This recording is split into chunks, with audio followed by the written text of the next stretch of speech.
Have you ever wondered about the stories buried in the sands of time, the tales untold, the voices unheard? Let's delve into one such narrative, a tale of displacement and loss, beginning in the late 1940s, in a land known as Palestine. In the heart of the Middle East, Palestine was home to a vibrant mix of cultures, religions, and ethnicities. But in 1948, a massive upheaval known as Al-Nakba, or the catastrophe, would forever alter the course of its history and its people. As the year unfolded, a wave of forced expulsions and displacement swept across the land. Palestinian families, who had called this place home for generations, found themselves uprooted. Driven from their villages and cities, they were propelled into a vortex of uncertainty and fear, their lives forever disrupted. Behind this mass displacement were Israeli forces and Zionist armed groups. Armed attacks, threats of violence, and fear tactics were used to drive hundreds of thousands of Palestinians from their homes. Their villages and towns, once bustling with life, were left in ruins, their echoes of laughter and joy replaced with the chilling silence of abandonment. Yet amidst the chaos and the fear, the spirit of the Palestinian people remained unbroken. Facing an uncertain future, they held on to their hopes and dreams, their memories, and their identity. Their resilience in the face of such adversity was a testament to their unwavering determination to survive and thrive. But the Nakba was just the beginning. A series of further conflicts and uprisings would continue to shape the fate of the Palestinian people in the decades to come. Each event, each uprising, each act of defiance would add another layer to the complex tapestry of their history and their struggle for freedom and justice. In the blink of an eye, a homeland was lost and a catastrophe unfolded. This is the story of the Unseen Catastrophe, a tale of loss, resilience, and the unyielding spirit of a people. But it's also a story that continues to unfold, echoing through the sands of time, waiting to be heard. As the sun rose on the 15th of May 1948, an era of displacement and despair dawned. It was a day that would be etched in the annals of history as Al-Nakba, or the catastrophe. A catastrophe that unfolded in the heartland of Palestine as hundreds of thousands of Palestinians faced a massive wave of displacement and expulsion. Their homes, their lands, their very lives were uprooted by Israeli forces and Zionist armed groups. The events of the Nakba were not confined to a single day, but rather spanned weeks and months. The forced expulsion of Palestinians was not just a sporadic act, but a systematic campaign. Men, women, and children were driven out of their villages and cities, their homes razed to the ground, their heritage erased. Armed attacks and threats of violence became a common sight as Israeli forces and Zionist armed groups sought to instill fear in the hearts of the Palestinian people. Their aim was simple: to empty Palestine of its indigenous inhabitants and establish an Israeli state in its place. The result was a dramatic demographic shift as Palestinians were forcibly displaced from their homes, their lands, and their country. Entire Palestinian villages and towns were wiped out from the map, their existence erased as if they had never been. From the coastal city of Jaffa, known for its oranges, to the mountainous village of Deir Yassin, the echoes of laughter and the scent of home-cooked meals were replaced with the deafening silence of empty homes and deserted streets. But in the face of such adversity, the Palestinians' resolve only strengthened. The Nakba was not just a period of loss and despair, but also a testament to the resilience and determination of the Palestinian people. Their struggle for justice, for their homeland, for their very existence continues to this day, a testament to their indomitable spirit. In the face of such adversity, the Palestinians' resolve only strengthened. In the face of occupation, the stones echoed the voices of resistance. As the 1980s dawned, a new chapter in the history of Palestinian resistance unfolded, known as the Stone Intifada.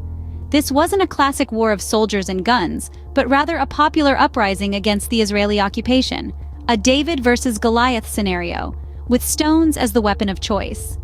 The term intifada itself means shaking off in Arabic, and this was precisely the goal of the young Palestinians who rose up against the Israeli forces. They sought to shake off the shackles of occupation, to reclaim their land and their dignity. These were ordinary youths, not armed militias, who had grown up under the shadow of occupation and decided it was time to stand up against their oppressors. The stone, a simple, ubiquitous object, became a potent symbol of resistance.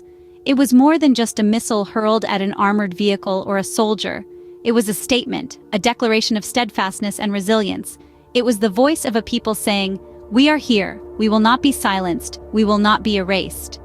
The Stone Intifada was a grassroots movement, spontaneous and largely unorganized.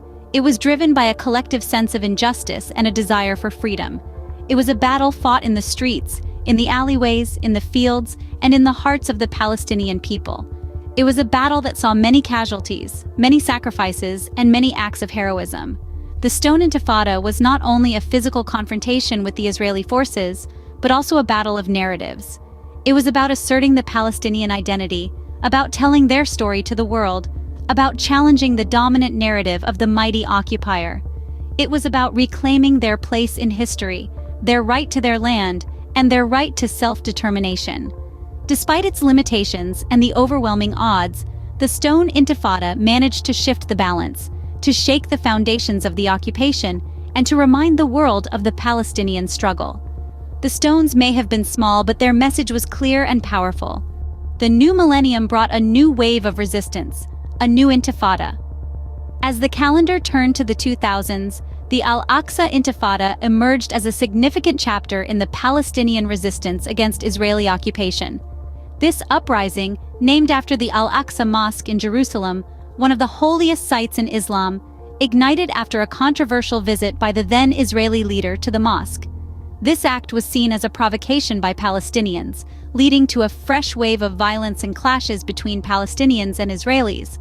The Al-Aqsa Intifada was characterized by an escalation in violence, unlike anything seen before. It saw an increase in suicide bombings and attacks by Palestinian militants, resulting in a high number of casualties among Israeli civilians. On the other side, the Israeli military's response was equally fierce, leading to a significant number of Palestinian casualties. But what led to this escalation? The roots of the Al-Aqsa Intifada can be traced back to the failure of the peace process in the late 1990s. The Oslo Accords, signed in the mid-90s, promised a peaceful resolution and the establishment of a Palestinian state. However, when these promises remained unfulfilled, frustration and anger among Palestinians grew, leading to the outbreak of the Second Intifada. The effects of the Al-Aqsa Intifada were far-reaching. The violence and instability led to a decline in the Palestinian economy, increased unemployment, and widespread poverty. On a broader level, the Intifada further strained relations between Israelis and Palestinians, making the possibility of peace seem even more elusive. Yet, despite the hardship and suffering, the Al-Aqsa Intifada also symbolized the resilience and steadfastness of the Palestinian people. It was a clear message that they would continue to resist, to fight for their rights, their land, and their freedom. The Al-Aqsa Intifada marked a new chapter in the struggle for freedom. This uprising brought the world's attention back to the Palestinian cause, reminding everyone that the struggle for justice and self-determination was far from over. It was a stark reminder that the road to peace is long and fraught with challenges, but the spirit of resistance and the hope for freedom remains undiminished. In the shadows of the Intifadas lay tales of horror and despair, tales that echo through time, narrating a chilling chronicle of violence and displacement. Amidst this turmoil, the Deir Yassin massacre stands as a dark testament to the atrocities committed. In 1948, Deir Yassin, a peaceful Palestinian village, was attacked by Israeli forces and Zionist armed groups.